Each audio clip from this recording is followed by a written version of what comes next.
Okay, good afternoon, everyone. Thank you for participating in this webinar. I am Carolina Milesi, and I am a principal research scientist at NORC at the University of Chicago. I will be hosting this webinar with my colleague, Jiwoon Park. As the title of the webinar suggests, the goal of this webinar is to better understand how to make a comparison across sample types using data from the 2019 National Survey of Early Care and Education, or NSECE. We will focus on the early care and education workforce today. One sample will correspond to teachers and caregivers working in center-based settings, and the other sample will refer to listed home-based providers. And I will define these terms shortly for you. A couple of housekeeping items to get started. If you have any problems with the audio or any other technical issues, you may use the chat function, or you may also email us at nsece@norc.org. You can also use the chat function to send comments or any questions you may have throughout the webinar. We expect to post the webinar recording in the future. You can follow up with us at any time, and we encourage you to do so. The best way to communicate with the NSECE team is by sending us an email at nsece@norc.org. I will start today with a brief overview of the NSECE and describe the key steps involved in comparing the samples. My colleague, Jiwoon Park, will then provide two examples from the 2019 NSECE that compare two different estimates between the center-based workforce and listed home-based providers. And I will then close the webinar with some time for Q&A.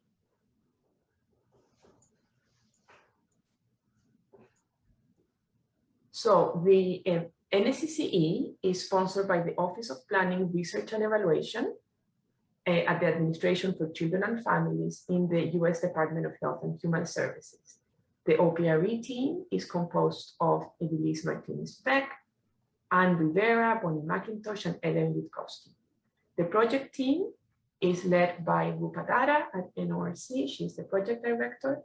And since 2007, partners have included Child Trends, Chapin Hall, and many other excellent independent researchers, some of whom may be here today.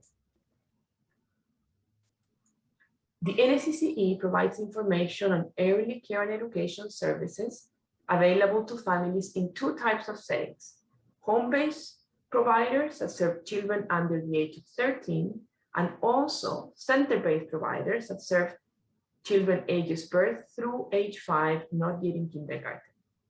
The NSECE also provides information on the characteristics of the workforce serving these early care and education services and households with children under the age of 13. Please note the difference in the age range of the children served by listed home-based providers and by center-based providers. While the sample for home-based providers include providers who serve children under the age of 13, the sample for center-based providers include providers who serve children ages birth through 5, not yet in kindergarten. Some of the center-based providers also serve school-age children, but they need to have at least one child ages birth through 5, not yet in kindergarten, in order to be eligible for the sample. This issue will come up in the examples we present later today, and we demonstrate two different ways of treating this difference in the comparison of the estimates across samples.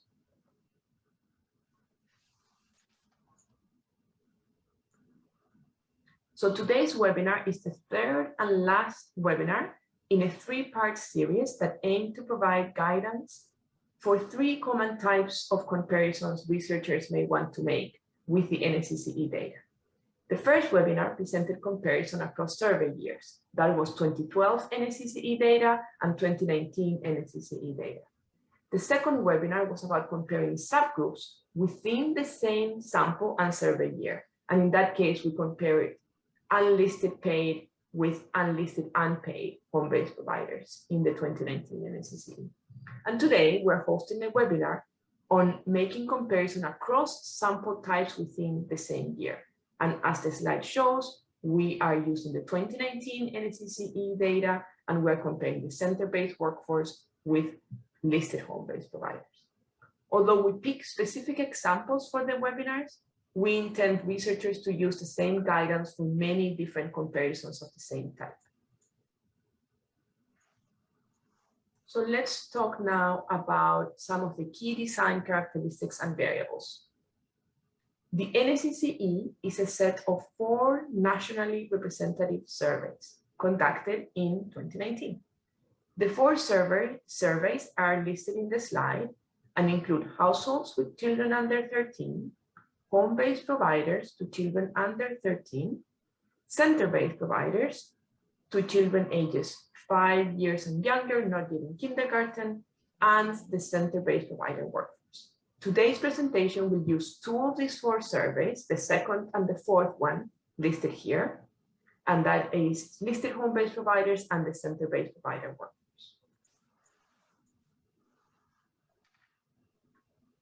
This figure shows the interrelationship among 2 sample sources and 4 NSECE surveys that are at the foundation of the NSECE data collection design. The 2 surveys that we will use today are displayed in pink on the right side of the diagram. Listed, you have heard me mention the listed home-based provider survey. So this survey and also the center-based workforce survey are both drawn from the provider sample from administrative lists. This sample frame was built from all available state level and administrative lists of providers of ECE collected from various agencies across all 50 states and the District of Columbia. These lists of providers include licensing, regulation, and license exempt lists, as well as lists of providers in specific programs such as those offering Head Start or public kindergarten. Today, we will focus on comparing the listed home-based provider survey with the center-based workforce. So I will now present key information on 2 surveys that we will compare today. Let's start with the center-based workforce. Respondents from the center-based workforce were sampled from teachers and caregivers in center-based programs that completed the 2019 center-based provider survey. So the first step is to have a center-based survey completed. The center-based workforce respondents are teachers, assistants, or aides assigned to classrooms in center-based providers, where they work with children ages 5 and under, not yet in kindergarten. And to be selected as a respondent, the individual had to work at least 5 hours a week in the randomly selected classroom. So to recap, first, there is a completed CV survey. Second, there is a randomly selected classroom within that center. And third, we randomly selected a workforce respondent within that classroom. So the workforce respondent had to be a teacher, an assistant, or aide working at least 5 hours per week in that randomly selected classroom. If you review the documentation or the data file associated with the workforce, the center-based workforce data file, you will notice that there are 483 records that have the following label listed here in the slide. The label reads, workforce case spawned from center with only administrative data. As this label indicates, these cases were spawned from center-based providers that are part of the sample, but for whom no survey data were collected. Instead, because we could not get survey data from these cases, we collected administrative data for them. The workforce cases associated with these centers have no data in them except the sampling weight.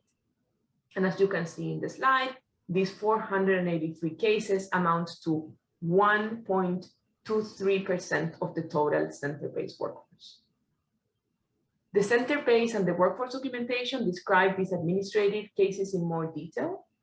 But what I want to say today to you is that they all come from public school districts.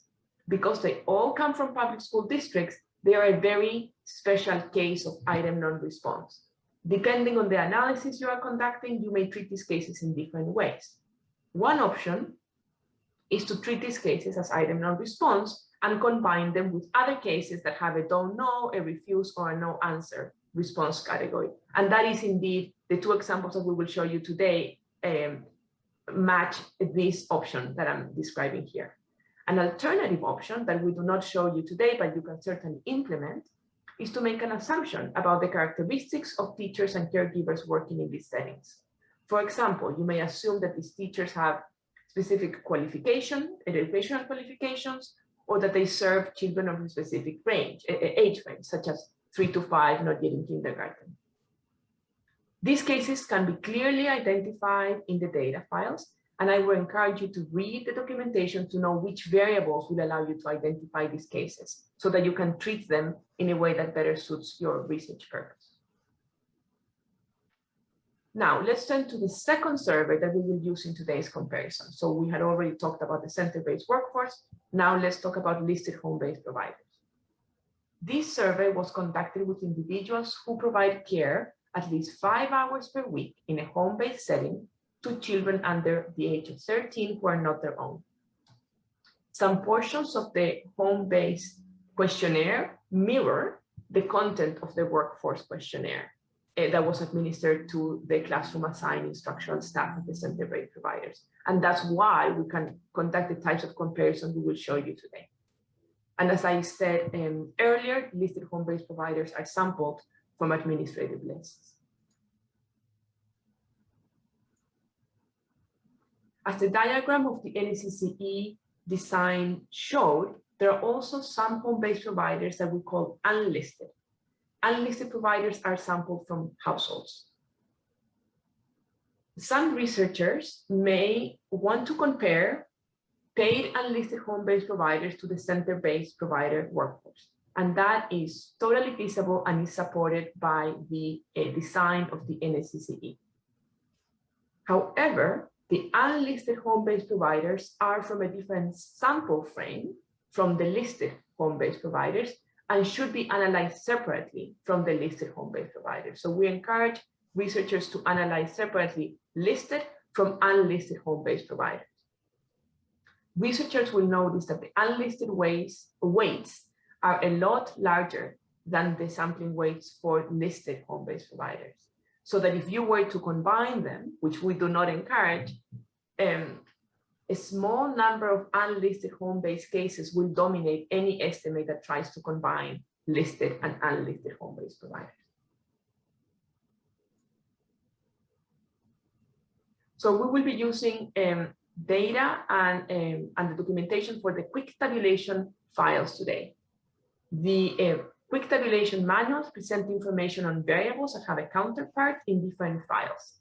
In the case of the listed HB manual, the manual presents information on potentially available counterparts in the center-based and also the center-based workforce data files.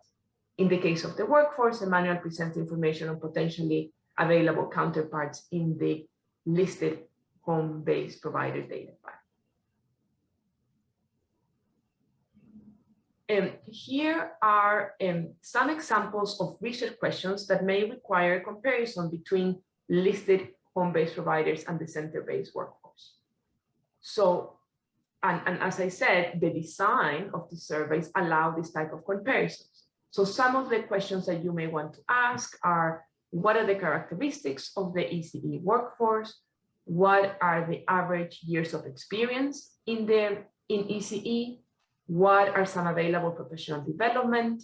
What are the stress and depression levels? All these constructs are measured in a way that would allow you to carry out these comparisons between the different sample types.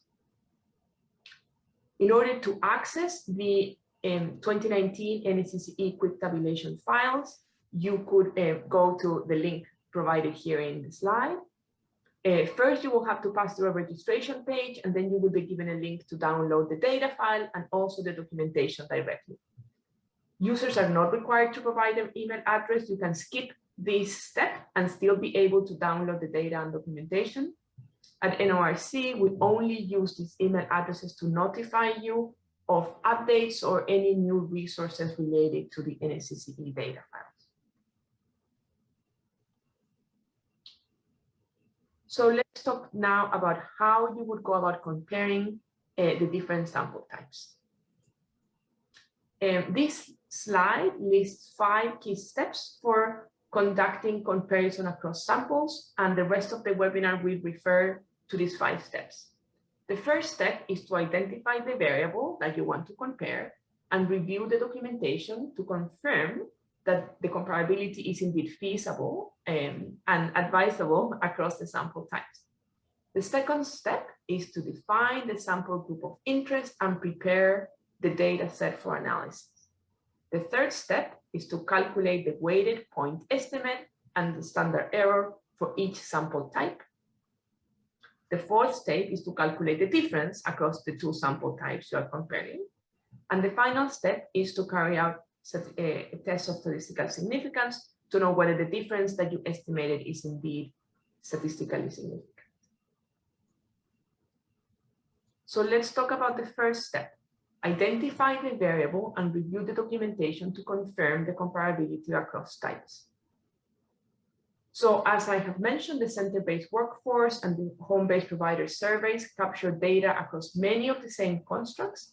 And in the quick tabulation file, you will see a field that indicates whether there is a counterpart or not. And sometimes the notes also indicate a kind of additional details about what that counterpart entails.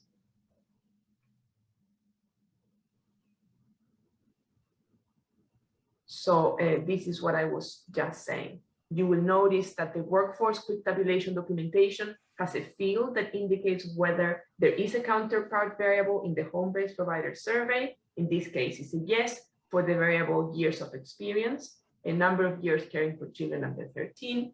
And similarly, in the home-based provider codebook, also there is a field that indicates whether or not that variable has a counterpart in the center-based workforce survey. So the second step is to define your sample group of interest and prepare the data set for analysis. There are a few things I want to say here. As I had talked initially, you may want to ask the question, are you going to define sample groups that serve specific age groups?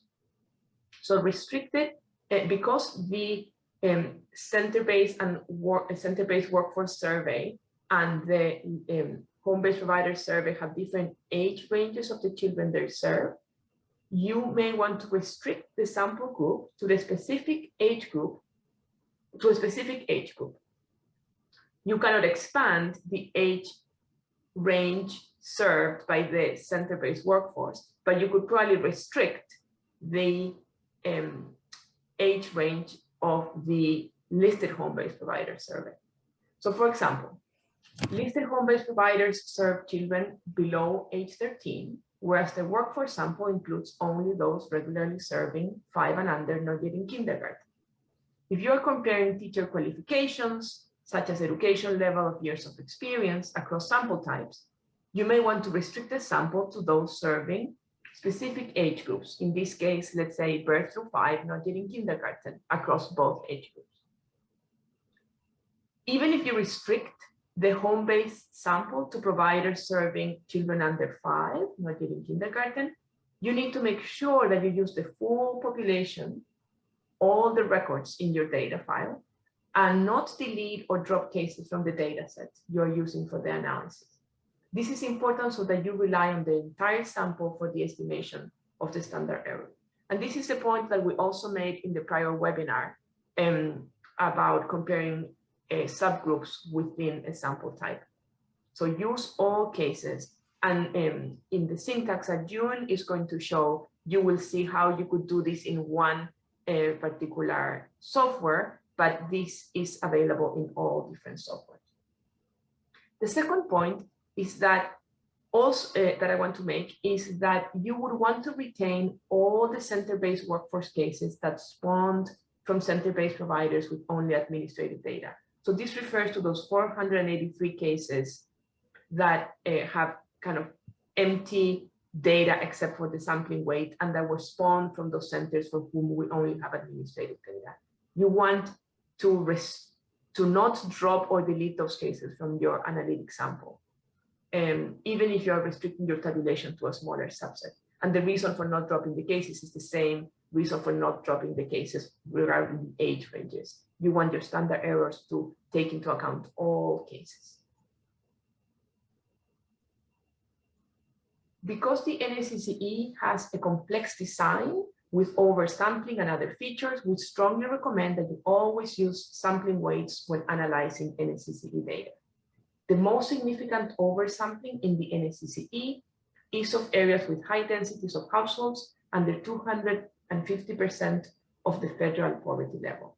Analysis without sampling weights represents only those respondents and not the broader population. Each NSECE dataset includes a weight variable and two survey design variables, the strata and the primary sampling unit. The design variables are needed to account for the multi-stage stratified cluster sampling using the study. It is important to know that the design variables for each sample are defined separately. So the VPSU-PU in the workforce is not the same as the VPSU-PU in the listed HB. They have the variable names are very similar, but the variables are constructed different. So the third step is for you to calculate the weighted point estimate and the standard error for each sample type. You will need to use a statistical software that allows you to take into account complex sample design of the NSECE in your estimation. And the major statistical software such as R, Stata, or SAS have their own functionality for handling complex survey data. Calculating the point and the variance estimates for each sample can be done by using any statistical software that has this capability. When using the statistical software, it is important, again, to use the correct weight and design variables. The weights affect both the estimate and the standard error, while the design variables affect only the standard error.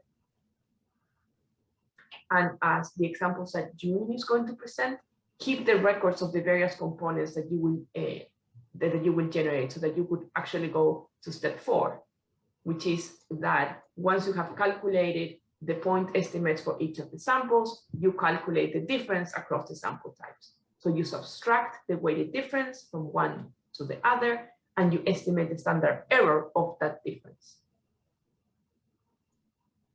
The fifth and last step is to conduct significant testing for comparing sample types. So you think about the research questions and decide which significant test should be used. You perform the significant test for comparisons across sample types, and then you conclude, you infer what can you conclude from the results of the significant test.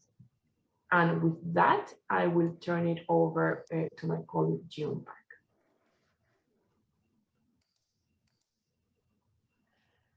So today we're going to explore 2 research questions for illustrating across sample type comparisons between 2019 NSECE Center-Based Workforce and listed home-based provider survey. In our first research question, how many teachers, caregivers are there by education level? We'll be comparing the distribution of the weighted totals of teachers and caregivers by their highest education level obtained. We'll also take a close look at how the variable was coded in the 2 surveys, in the 2 samples. In our second research question, does the percentage of teachers and caregivers with 5 or fewer years of experience differ between the 2 sample types? We'll discuss a situation where you might want to consider restricting the sample to teachers and caregivers serving specific age groups, and also how to compare weighted percentages across 2 sample types. For the first example, we'll go through step 1 through 3, and for the second example, we'll go through step 1 through 5. In order to answer how many teachers and caregivers are there by education level, the first step is to identify the variable in each sample type. The quick tabulation file documentation is a great resource to study the variables. In the home-based listed survey, the highest level of education attained by teachers and caregivers were measured in HB9_career_education. It's a variable that is a direct response to a survey item. And you'll also see from the counterpart in workforce quick tabulation data file, yes, that there is a similar question in the workforce survey. So when you are setting out to define a research question, this indicator can be useful to determine if if there is a similar counterpart available. You can also check the wording of the original survey question and the response options in the documentation as well. And for this variable, the question was, what is the highest grade or level of schooling that you ever completed? And the respondent was provided with 7 response categories.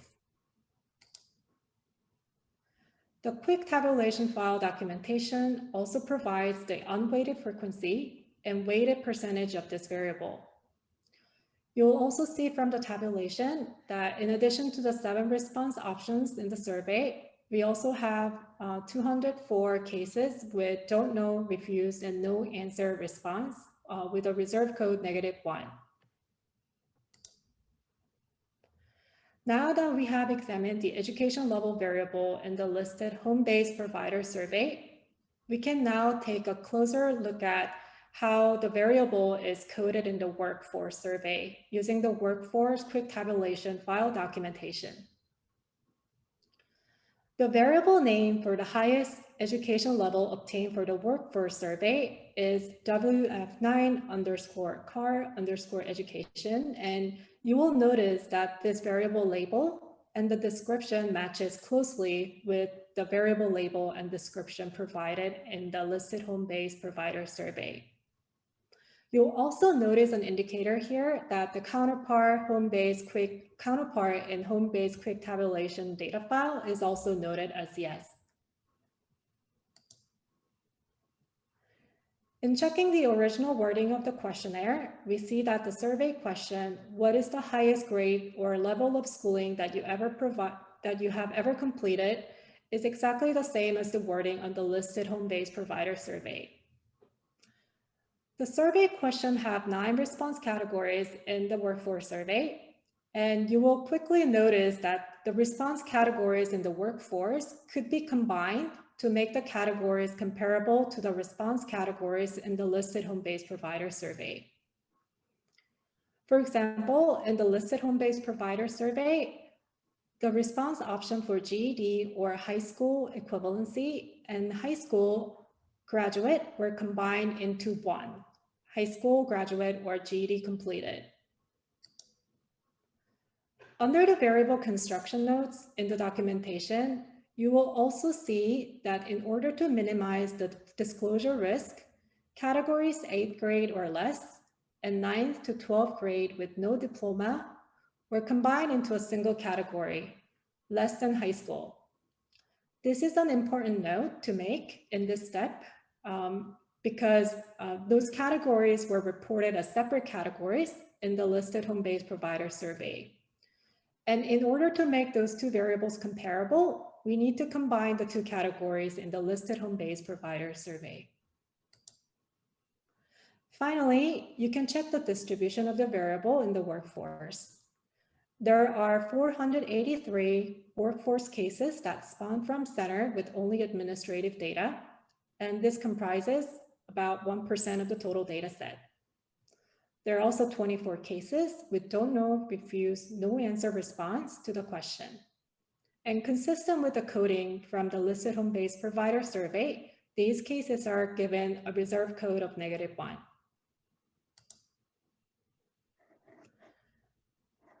After you've studied the details of the variable in each sample, the second step is to clearly define the sample type, sample group of interest, and prepare the data set for analysis.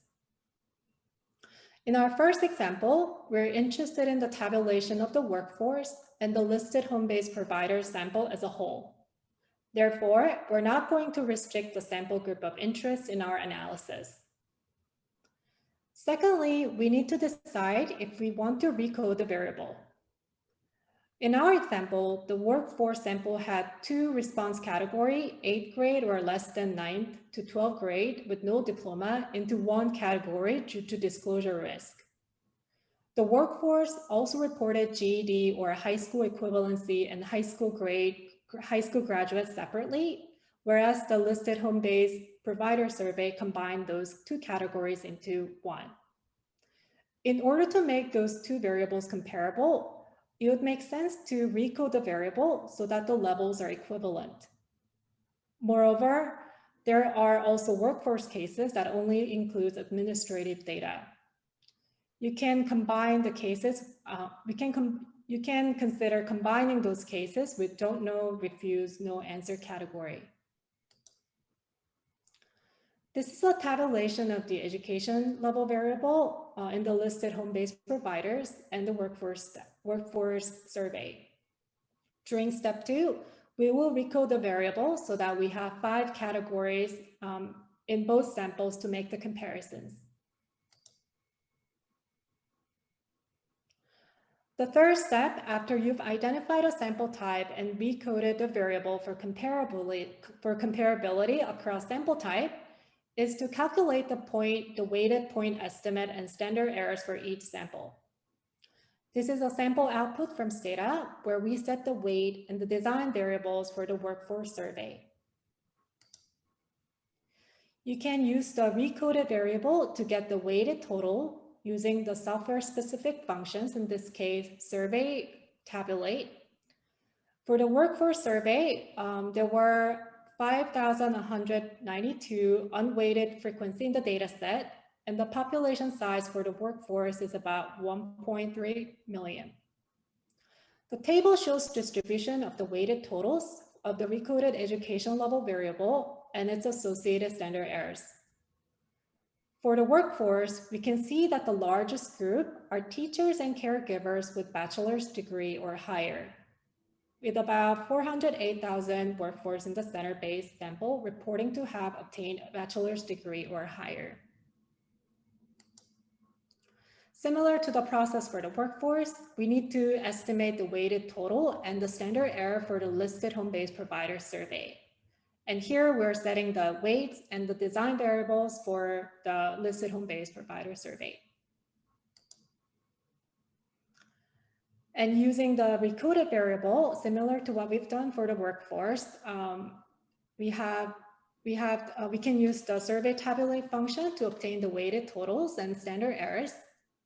And for the listed home-based survey, there were 4,231 number of unweighted cases in the data set, which estimates the population size to about 91,000.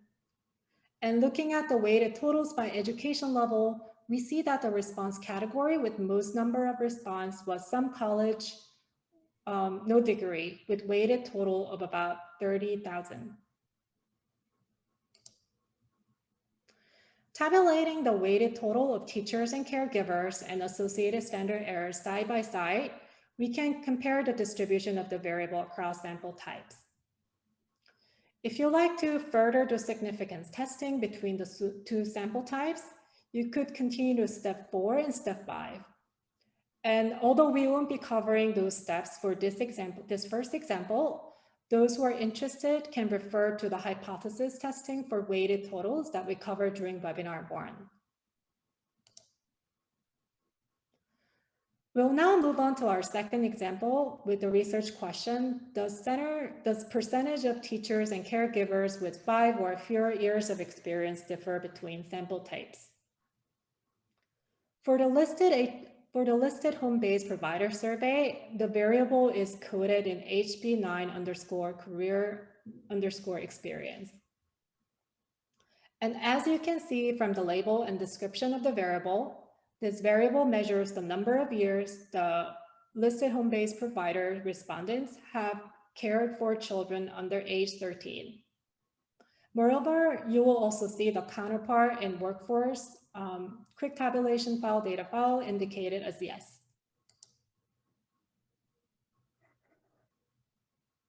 You can check the original wording of the survey question as well as how the response was collected.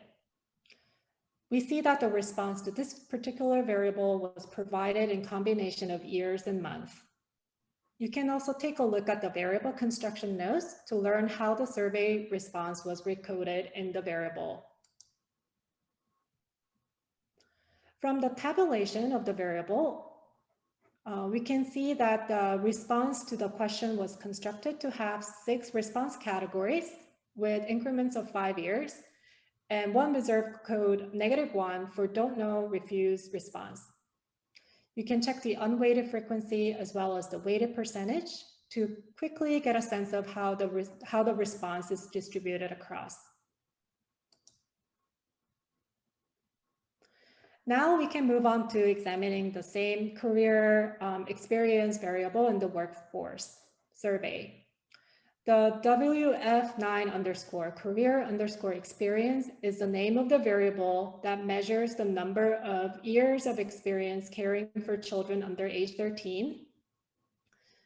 And we can confirm from the documentation that there's a counterpart in home-based quick tabulation data file.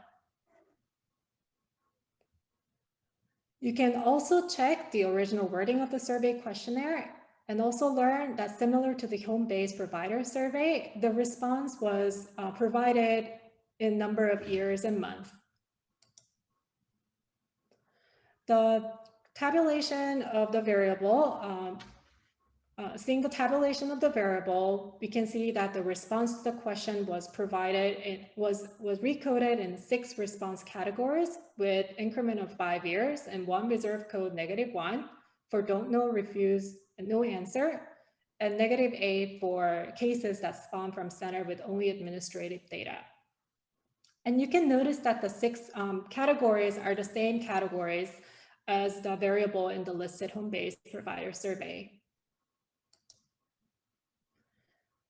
After you have examined the variables, the next step is to clearly define the sample group of interest and to prepare the data set for analysis. And sometimes it might make sense based on your research question to restrict the analytic sample to those serving specific age groups. For example, teacher qualification tends to vary by the age of children served. So in some cases, it might make sense when comparing the teacher experience between sample types to restrict the analytic domain to those serving specific age group. And given that the workforce sample draws from center-based providers that serve children aged 5 years and younger, and the home-based provider sample, we draw from providers that serve children under age 13, the researcher may decide to restrict the analytic domain in the listed home-based providers to those that serve provide regular care to children aged 0 to 5. And this is what we will do in our second example. Secondly, we can also decide whether we should recode the variable. And in our example, the variable was measured in years and months and were categorized into the same 6 categories in both samples. Since our research question is only interested in those with 5 years of experience or less, it might make sense to create an indicator variable to make it easier for your analysis. You might also want to consider combining the workforce cases that spawn from only administrative data with don't know, refuse, no answer category. The third step is to calculate the weighted point estimate and standard errors for each sample type. Setting the survey weights have been omitted here in the second example because it was shown in the first example. As we've decided in step 2, we will define the analytic domain in the listed home-based provider sample to those that serve children aged 0 to 5. And it's important to note that we don't drop any cases in our analysis.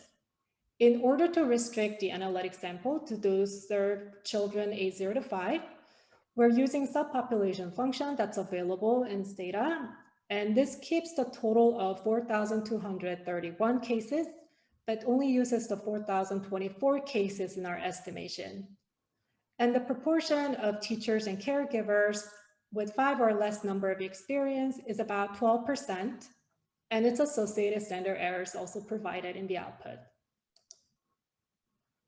Now we have obtained the point estimate and standard error for each sample.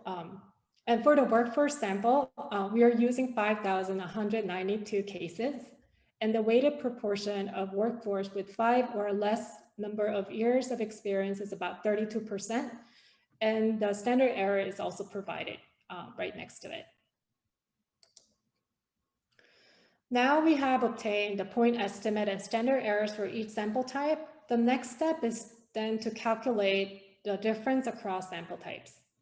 And this step has been explained in webinar 1 as well. And in this step, you will need the within sample point estimate, standard errors, and unweighted frequency.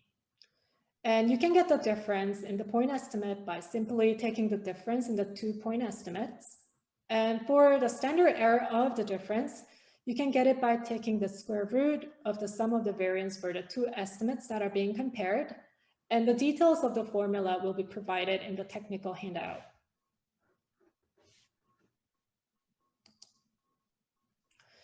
Now we're finally ready to move on to the significance test that compares the weighted percentage of the teachers and caregivers with 5 or fewer years of experience between the 2 sample types. The null hypothesis would be that there's no difference in the weighted percentage between the 2 samples. Here we have the test statistic, degrees of freedom, and its associated p-values. And we see that the p-value is 0, suggesting that the probability of observing the difference we have observed in our data when the null hypothesis is true is 0.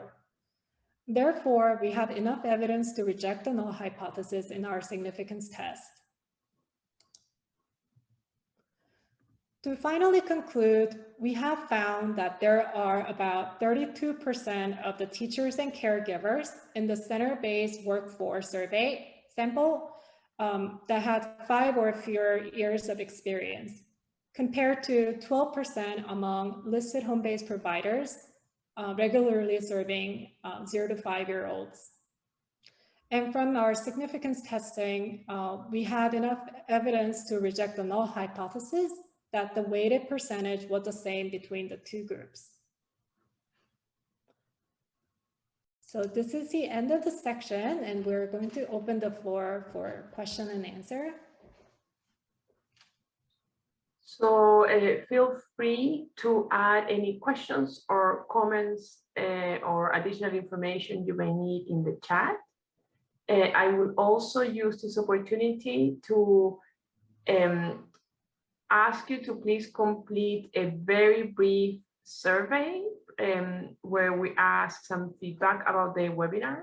It really helps us improve, and for the next webinar that we plan to make, and it provides useful feedback to us. So we will post the link to the survey in the chat box, and you are able to answer it now as we wrap up. And if not, you will also receive an email to those attendees who were registered and for whom we have emails, and ask you to provide the feedback at that time. I think it would be better to do it now, so that's why I'm flagging it in. So are there any questions?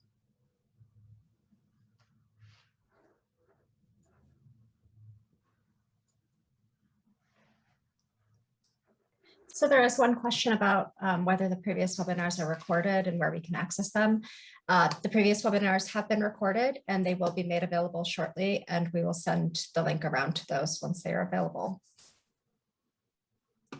We also expect to to expand on that answer. We also expect to provide a technical document with some examples of the syntax that users can use to make various comparisons, similar to the syntax examples that June showed today.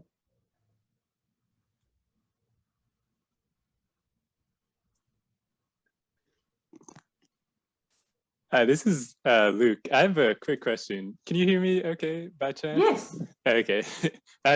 Firstly, thank you so much for that presentation. That was really great. And I really enjoyed both of that. Thank you, both of your presentations. So thank you so much. I just have a quick question about the preliminary data. So That quick tabulation preliminary data are available on Google Docs, but I was using the 2019 household data. I think the prefix is HH or something. Correct. But I was wondering when that 2019 household data will be ready. I guess maybe you don't have the answer. Yeah, no, that's a perfect that's a perfect segue to what I should say. So let me do the recap and I will answer your question, Luke. Okay, so thank you. To recap, these are the 5 steps that you could do to compare subgroups or sample types. And as we said initially, the same 5 steps work for any comparison you may make across sample types or subgroups. And to answer Luke's question, here are the links. So to download the currently available data files. This first one is the preliminary 2019 center-based quick tabulation file and documentation. The second one is a preliminary version of the 2019 center-based workforce quick tabulation file and documentation, which is what we use today. Just yesterday, we posted updated versions of the 2019 listed home-based quick tabulation file. We also posted an updated version of the unlisted home-based quick tabulation file and documentation. And yesterday as well, we also posted the public use household data file. So the household public use data file or the public use main file, the calendar data file that is collected as part of the household survey, and the home-based provider public use data file. So all those last 3 hadn't been posted before, and you can look, you can send us an email to the nsece@nrc.org, and we will send you the links to those other data files.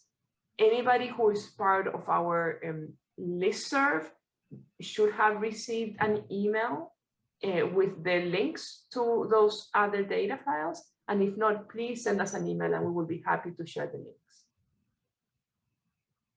The finalized NSECE data files will be available at the Child and Family Data Archive at ICPSR, and you will receive a notification when that happens. And please sign up for any future updates of the NSECE data file at this link.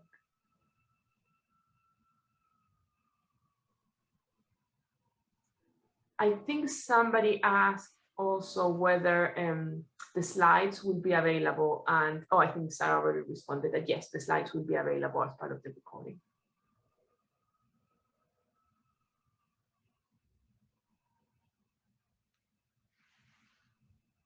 Any other questions?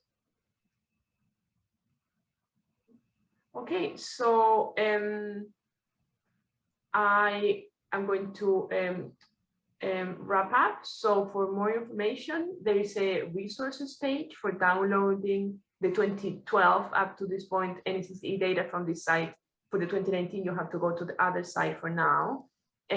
But this page here, this link includes a lot of additional resources about the NSECE design, prior webinars, presentations, reports, and lots of other publications that have been done using the NSECE data.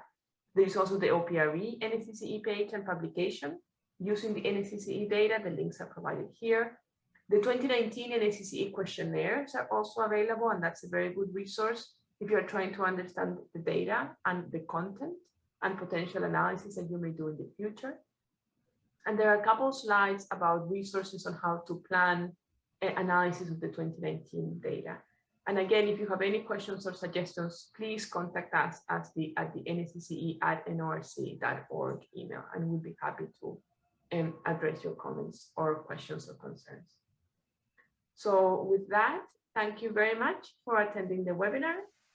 We really appreciate your participation. And if you have any feedback, please complete their survey in the link that we provided below. Thanks again. Bye-bye.